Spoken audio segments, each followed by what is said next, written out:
A majority of EU countries are proposing changes to simplify the EU's deforestation law, a legislation approved in 2023 which aims at reducing the EU's impact on global deforestation. But the NGO Earthsight has warned that these changes could facilitate illegal exports of timber from Russia and Belarus. In an interview with Euronews, Tara Ganesh, a timber expert at Earthsight, said that the simplification measures would create more opportunities for fraud.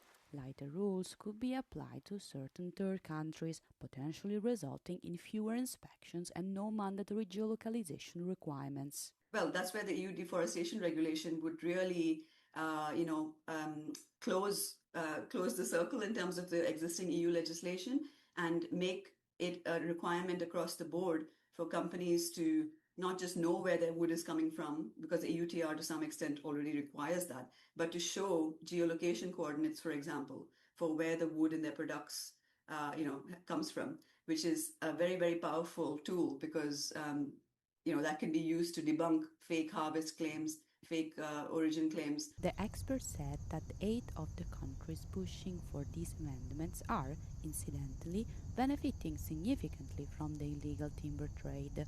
According to the NGO, Bulgaria, Croatia, Czechia, Estonia, Italy, Poland, Portugal, and Slovenia account for 67% of the revenue generated from the fraudulent activity since the sanction came into force. Incidentally, a lot of the member states that were calling for the no-risk proposal were also some of the member states that were getting some of the highest volumes of, conflict plywood.